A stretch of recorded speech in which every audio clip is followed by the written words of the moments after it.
Hello, my name is Leonard Rich, and I am the superintendent of the Laurel School District. And it is time that we update our community on some of the work that's been done behind the scenes and with whom.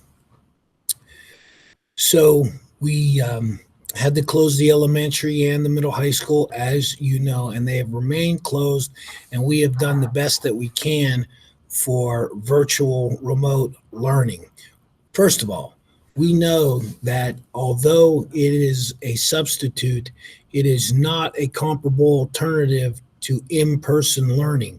And we want to get back to in person learning as soon as we can.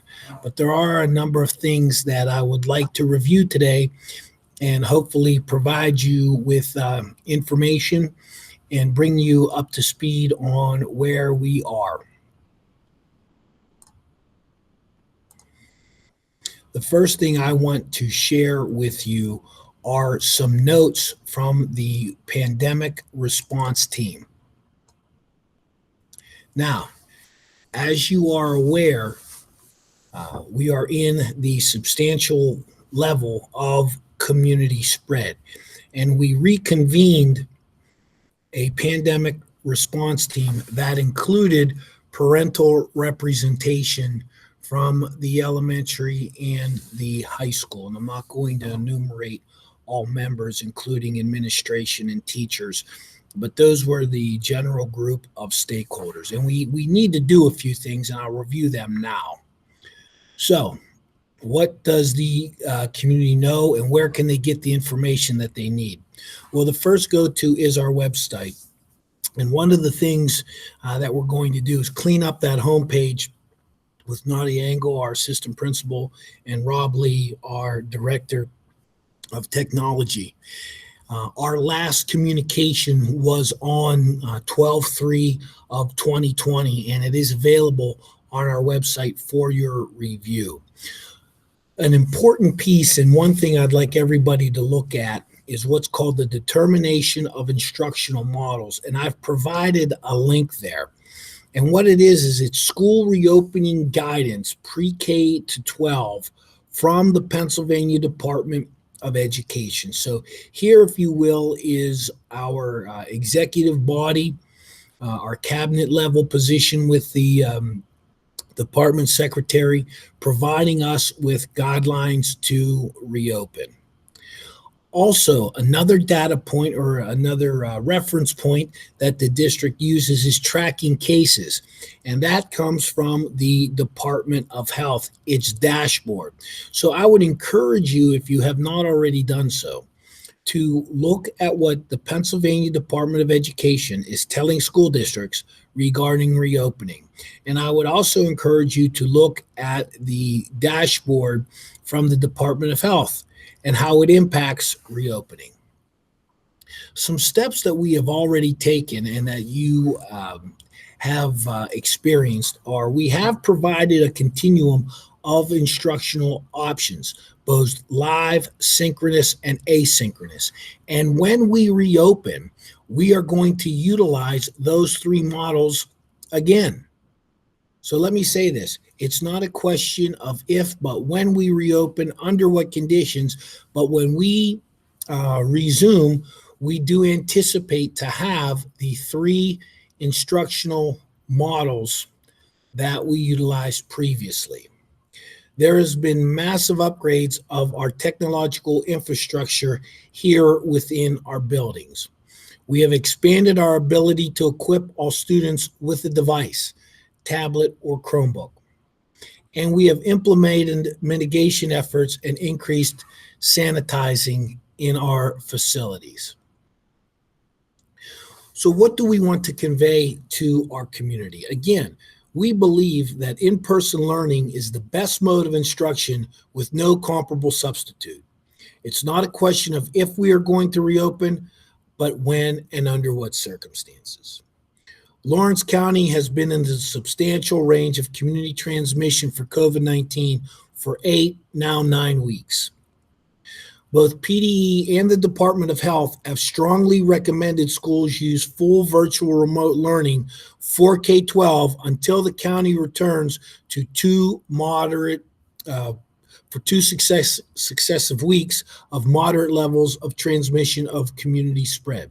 Again, the recommending full virtual remote learning for K-12 until the county returns to the moderate level of community spread for 2 successive weeks. Is that an ultimatum? It is not. Is it a guideline? It most certainly is. And right now, we're not even close to moderate, so that's the concern. So we are also aware, and we need to acknowledge that COVID-19 may have impacted your family directly or indirectly, that it may have caused economic hardship, that it may have created issues with daycare. We fully well know that in addition to reading, writing, and arithmetic, that many of our families rely on the school to take care of their kids during the day. We have homes where both adults work.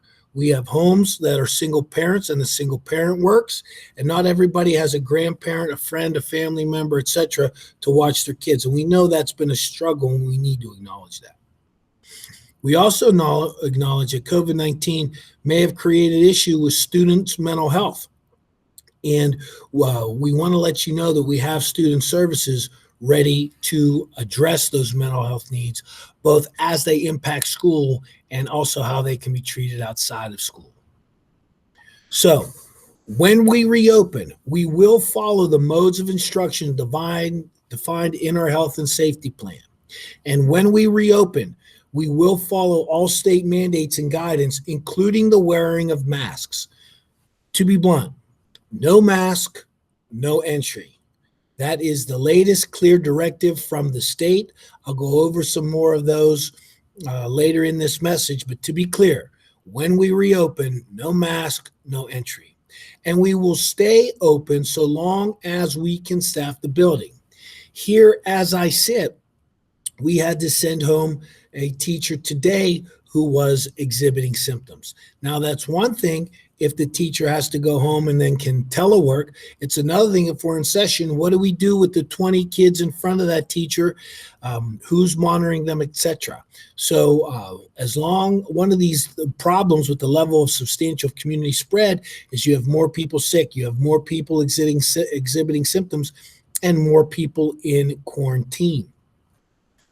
We also want to let you know if you are experiencing Wi-Fi issues, the district is looking to apply to T-Mobile. So if you're struggling economically relative to Wi-Fi, we are looking to T-Mobile. We are going to be doing an application, and we expect to have some solutions available. We also do have a limited number of devices that have an integrated hotspot.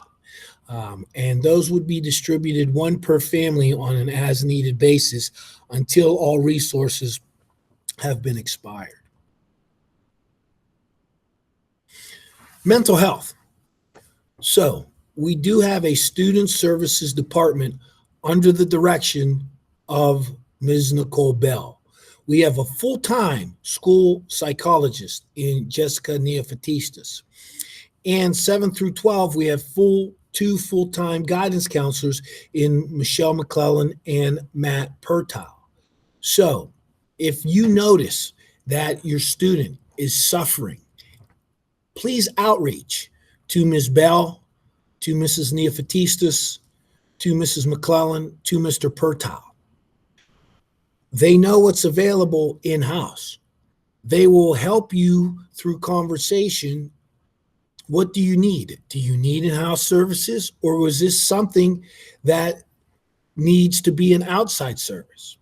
We are also conscientious of if there is a reference to outside services such as Angelus or the Human Services Center, and it's July 1, that's a reset of your deductibles. So we're conscientious about medical expenses relative to mental health.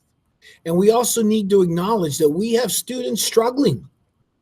And we have parents struggling. We have community members struggling. Anxiety, depression, stress.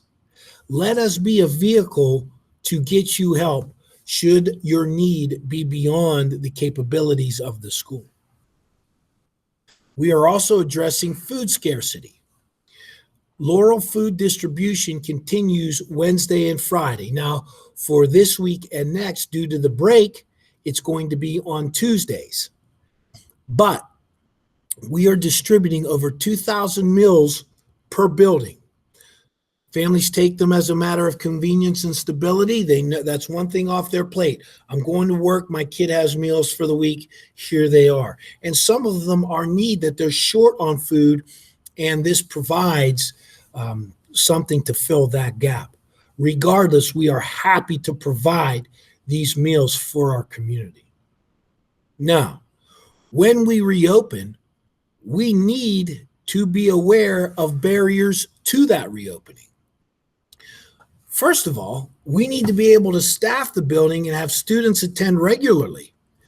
We have had over 200 students and employees in quarantine at one time or another during this pandemic. Over half of those quarantines have occurred since November and through the current time in about a 4 to 6 week period.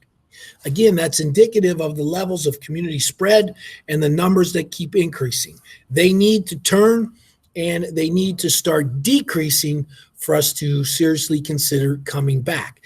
It's a matter of nothing else other than practicality. The students need to be here on a regular basis, and I need to be able to have enough adults to watch the kids. Another barrier to opening is state guidance mandates what was called the attestation form, as well as liability. So, from a very practical standpoint, I have always guided the pandemic team to be practical, to be reasonable, and to be legally defensible. We want to be as aggressive as possible providing in-person instruction to our families. But we do need to be practical, reasonable, and legally defensible. We need incident rates closing in on 100 per 100,000. We have been over 400. We may experience up to 600 or even 800. We are not sure. We need a percent positivity rate to be less than 5%.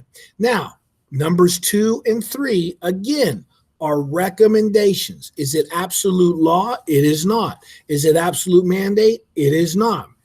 But they are definitely guidelines to our reopening. Most importantly, and quite frankly, what we need is we need voluntary compliance. We need students and staff and parents to be disciplined enough to consistently follow the mitigation efforts put into place. You know, one of the things that I've come to realize is this isn't political for me anymore, one way or another. It needs to be practical, and I hope you embrace a practical standpoint in that this is what we need to do to reopen. I'll gladly open a Diet Coke with you, and we can discuss any of the politics, liberal to conservative, that you want. I'm a history major, was a history teacher, love to talk civics, love to talk shop, but such is not the case. Bottom line is, as far as mitigation goes, there are certain mandates that I'm going to get into relative to the attestation form, and one of those is the mask order. In sum, no mask, no entry. So that's the notes that we have discussed relative to a pandemic team and being substantial. So we then followed that up last Thursday, and I'd like to share a summary of the notes from that meeting as well.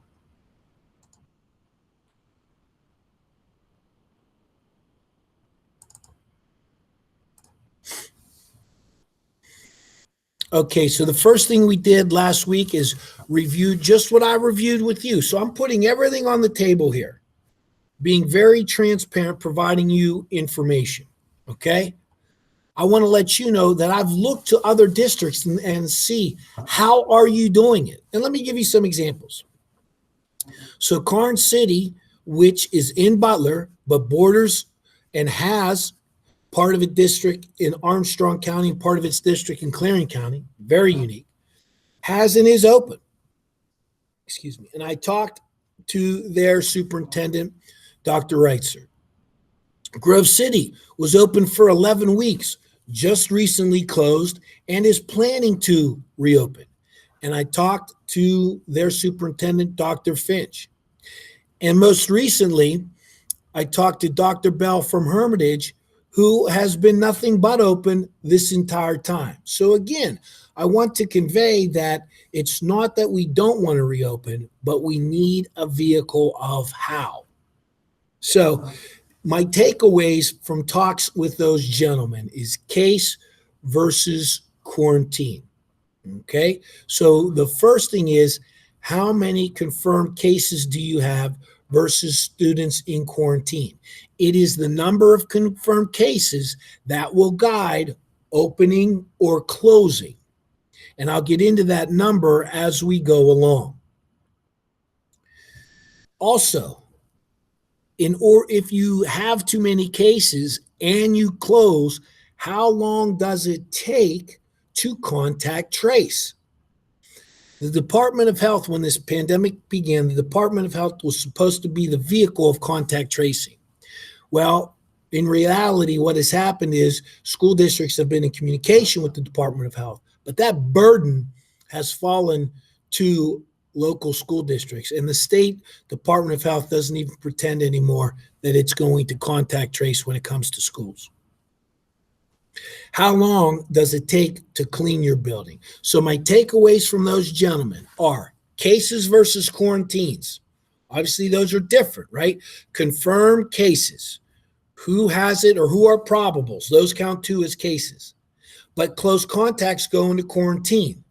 You don't have to shut down based upon your number of close contacts.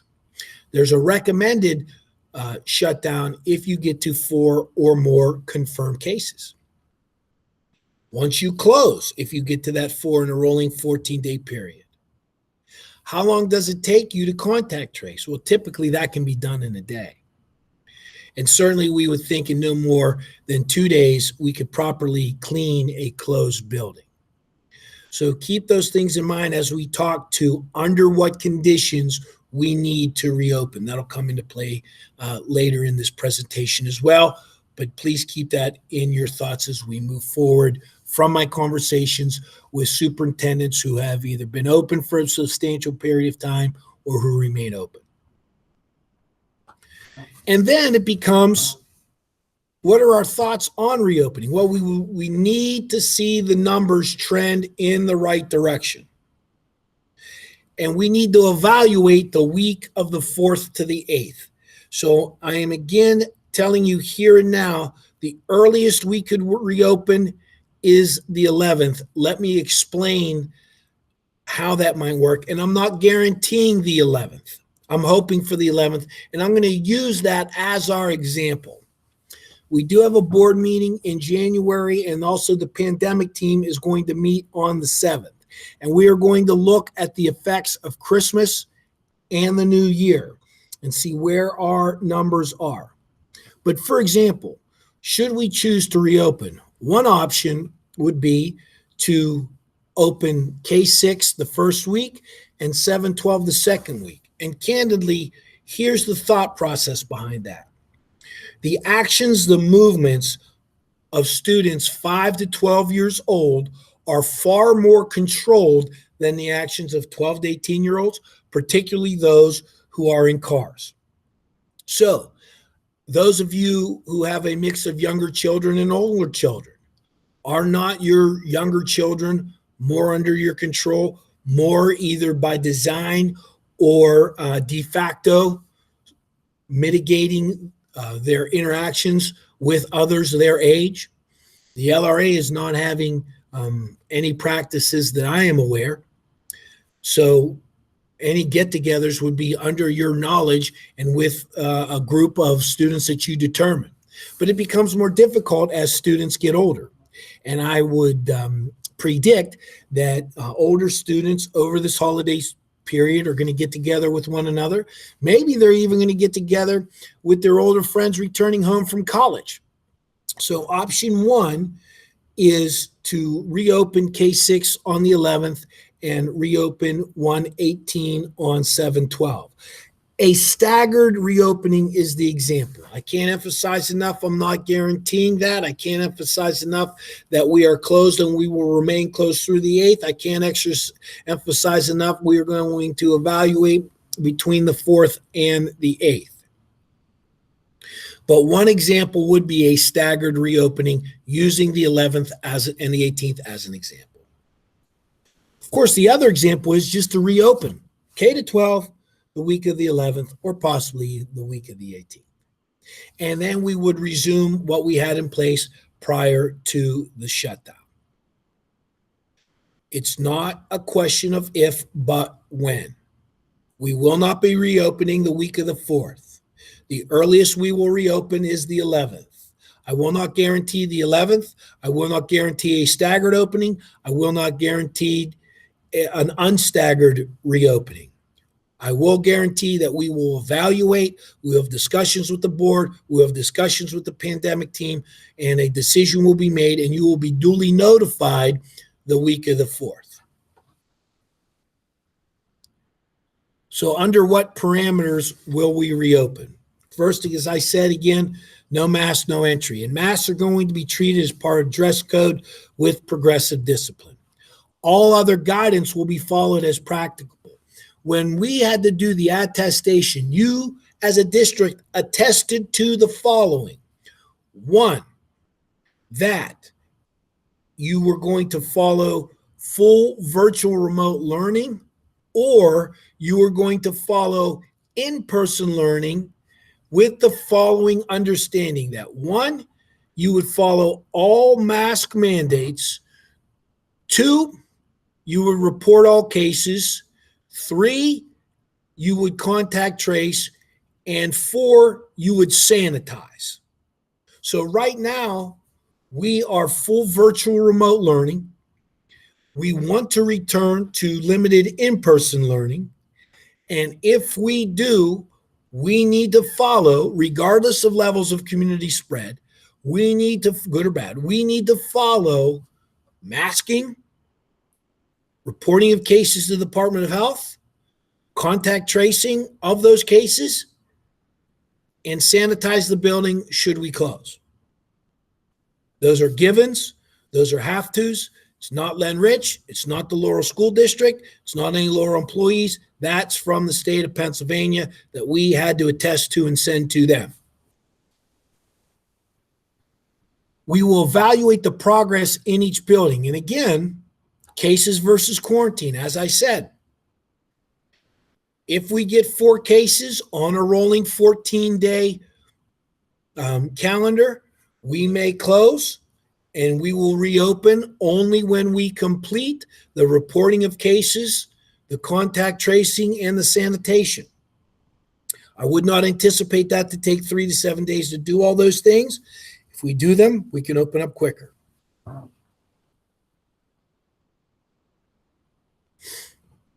So those are the notes from last week.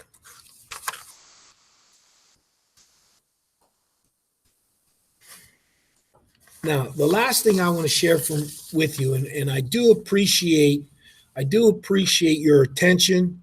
This is not a length that I like, but I do believe it's important to go over this methodically.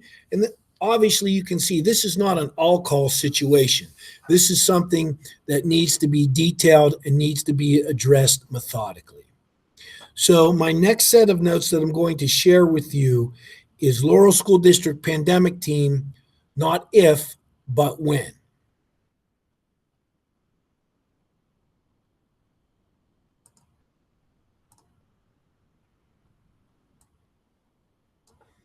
Okay.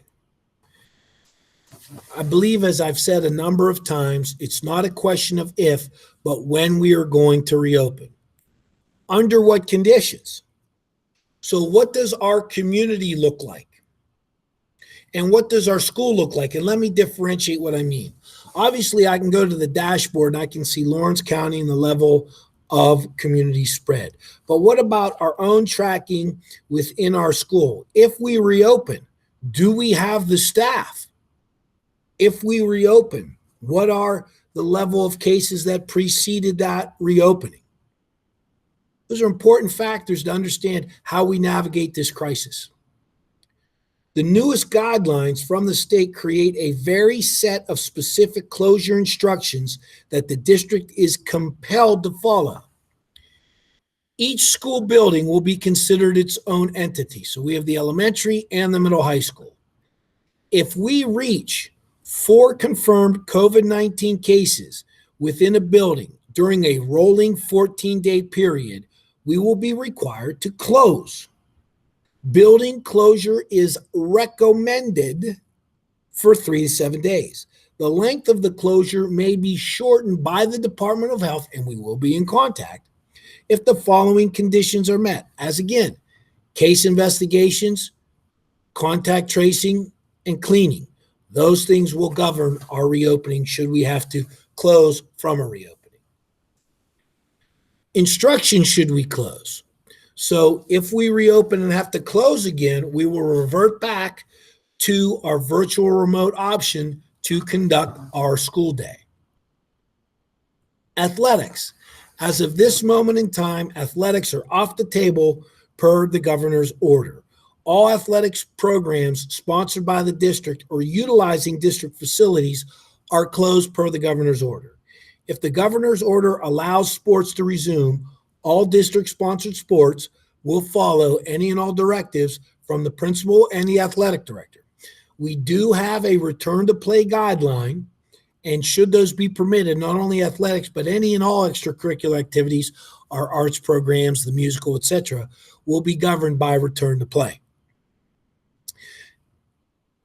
If the governor's orders change, the district administration will meet and communicate with the LRA and discuss the appropriateness of a return to play for elementary sports and under what conditions. And if and when elementary sports are allowed to resume, they too will have to follow our return to play guidelines. Those return to play guidelines in some require a daily temperature check by the coaches, and they also require a symptom checklist to be completed by the coaches for every athlete for every day. That was done in the summer by our sports who were conditioning for the fall, and that will be done here in the winter when we are allowed to reopen. So where are we and when do we reopen? Well, currently we are closed, as you know, and only open to virtual remote learning. Our next board meeting is in January. Our next pandemic team meeting is January 7th. We will be closed through January 8th. Our earliest opening is January 11th. It may be staggered, it may not be staggered, or it may not occur. You will receive information between the 4th and the 8th. The more we know governs what we do. Recently, as of last week, the CDC released information that schools may not be hotbeds, and I want to share with you, and I have the URL on screen, the article.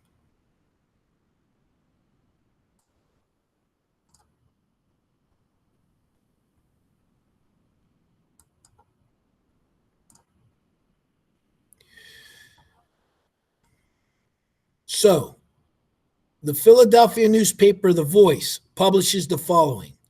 Schools may not be coronavirus hotbeds, the CDC study suggests. Children are more likely to get COVID-19 at family gatherings. So the latest evidence, and I know it can become infuriating that the rules change. Believe me, try to follow those rules as they change. But the latest evidence suggests that schools are not the hotbed spreaders. Look at the picture of this child. She is socially distanced. She is masked. That is not typically the case in a social gathering or in a family gathering. Therefore, it makes sense that schools can reopen following appropriate mitigation and be successful. Now, also,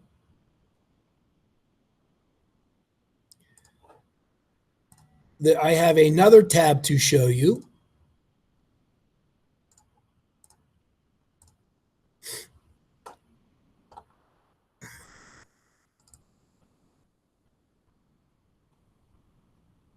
And that's this: the CDC report on community spread and schools, etc. So um,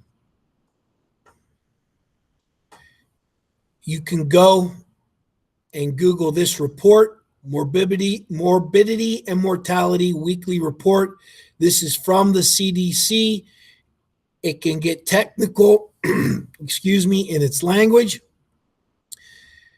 but it is a public document. I will be putting my notes online, including a link to this report. But this is the data that supports the article that indicates that schools are not the hotbed spreader, are not the place where COVID-19 is experiencing the greatest levels of community spread. Let me also rewind to some things I've said from the beginning. Our return to school plan has been wholly imperfect. It's been made by imperfect people and executed imperfectly. I've never been, on the one hand, more frustrated as an educator of nearly 3 decades, and I've never been more hurt for our children. Imagine the following: you identify a problem, you know what the solution is, you cannot implement the solution. That's where we are. The problem: we know that our students are suffering mentally, academic deficits, etc. We know that there is no comparable substitute to in-person learning for our students. We know the solution. The solution is putting back our kids in front of teachers. And we are not allowed to implement the solution.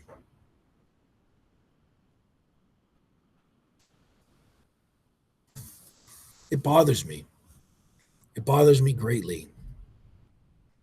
I am very concerned about the students who may be graduating this year, whose end of their junior year and to date all of their senior year has been greatly compromised academically, socially, environmentally, culturally. I am very concerned about our little ones who have started school in the last year and a half. You want to see some good teaching? Go down a kindergarten hallway. It's not 6 hours of recess. K-1-2, they learn how to read. As they get older, we need them to read to learn. And those fundamental skills are suffering. I know you see it. You don't want to be their teacher. So you suffer from the same anxieties, the same stressors. Please understand that right behind our own biological children, I have every faith in the teaching staff of the Laurel School District that they love your children, that they love your children. And so it hurts them as teachers. No one goes into teaching to see kids fail. We go in education because we want to touch the next generation. We want to make this world a better place when we're done. It is a great unknown. It's not a question of if, but when. But please be with us together. It's the only way we can get through this. If you have troubles, if you have concerns, we'll gladly take them and we'll work together to solve them.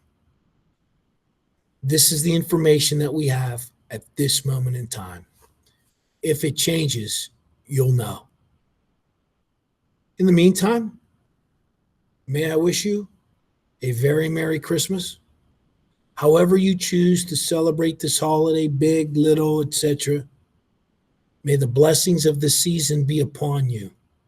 And may this opportunity to be with one another in whatever capacity, real, virtual, phone call, what have you, may we find relief by being with one another.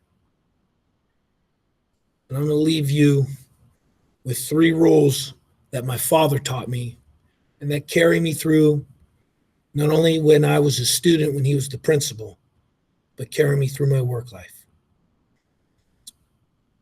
During this pandemic and every day, we will go where we're supposed to go. We'll be there on time. And when we're there, we're going to use our God-given abilities to do the very best we can. Thank you for your attention during this update. Have a very Merry Christmas and a very Happy New Year. We will give you updated information as soon as we have it. Talk to you soon.